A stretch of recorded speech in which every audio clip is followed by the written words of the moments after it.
Hey guys, welcome to my channel. My name is Jessica, and today on our little farm we are going to be starting a month of cookies. We are going to make cookies every week of the month and we're going to start with oatmeal raisin cookies. It is my grandmother's recipe that the key to making these moist is what she does is she boils the raisins in water, and then she adds some of the water that she boiled the raisins in to the cookies, and it makes a very soft, moist cookie that my kids love time and time again. Alright, if you guys enjoy my videos, go ahead and hit the thumbs up button, and please subscribe and hit the bell notification so you don't miss any more. Let's get started.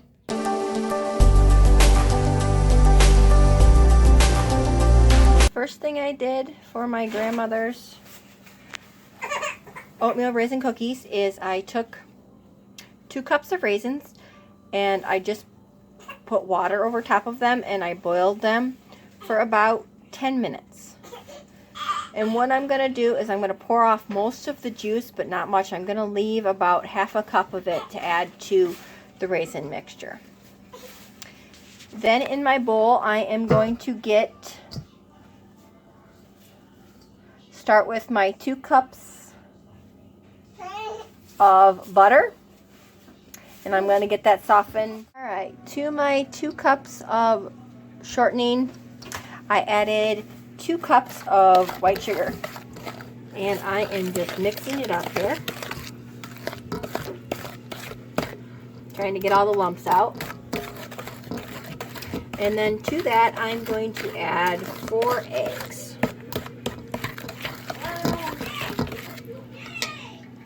Now, if you melted your butter, you're going to want it to cool down before you add your eggs. Otherwise, you will get scrambled eggs.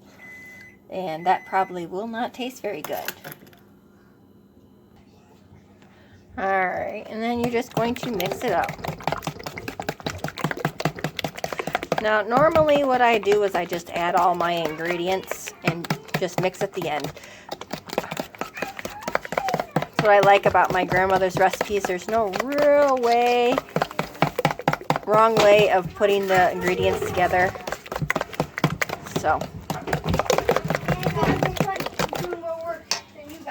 to my butter, eggs, and sugar, I am adding half a teaspoon of cloves. I already added 2 teaspoons of vanilla. Then I am going to add 1 teaspoon of nutmeg. And then I'm going to add 2 teaspoons of baking soda, 2 teaspoons of salt, and 2 teaspoons of cinnamon. And if I go too fast, don't worry about that. Remember, I will always have the recipe on the screen at the beginning, so you can always go back and do a screenshot of the recipe. Alright, and as Katie's adding the flour, I'm just mixing it all up, trying to get all the spices mixed in. That's why I put the spices in before I put the flour, because then it gets it all nice and even, or otherwise you might have clumps of stuff. So I'm just keeping and mixing, and this makes an extremely large batch, so if you decide that it makes too many, you can always have it or reduce the recipe.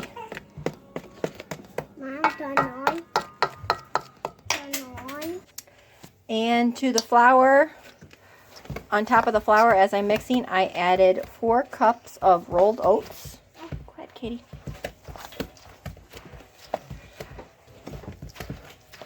Then to that, I am going to add my, remember I cooked the raisins for a little bit.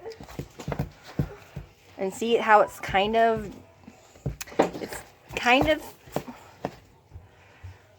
dry, but it's kind of wet too at the same time. You're going to want it a little bit moister. And then what happens is then these cookies actually, they're very moist cookie. Alright, and as you can see, I added just a little bit of the juice, raisin juice, and the raisins. And if you can see, it is like a really gooey, wet mixture.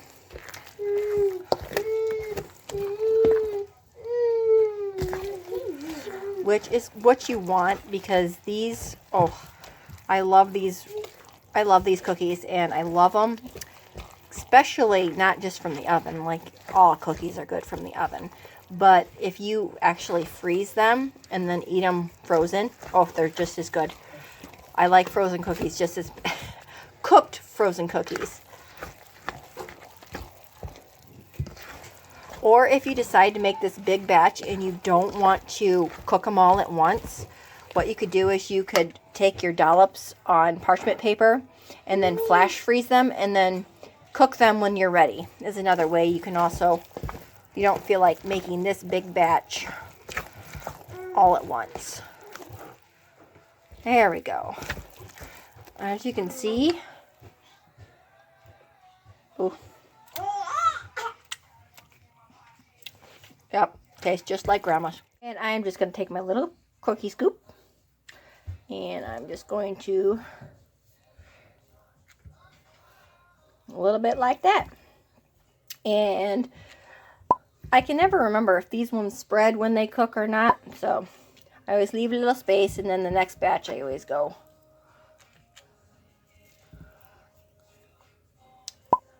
This is one of the cookie sheets that my grandmother gave me. And I always like using, it's just for my cookies. And I always use parchment paper because its cleanup's a little bit easier. Daddy got it. Oops, getting a little close together. That's alright, we'll just move them over. There we go. Good, good, good.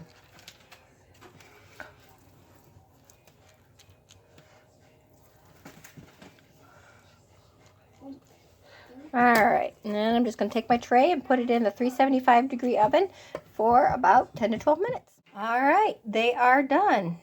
If you can see the bottom, they are slightly brown on the bottom, and then they're firm on top. And then what I'm just going to do is transfer them off the baking sheet and onto a wire cooking rack, and I'm just going to keep going until I got my pan done. And that's all it is to it. And look at this. Look, I came and checked, and here is after my first batch. All my cookies that I cooked are gone. And when you're baking cookies, don't get sidetracked. Well, the cookies are normally good. You just can't forget about them and burn them. Alright, you guys have a good day, and continue watching because I'll have another video next week on another cookie recipe. You guys have a good day, and God bless.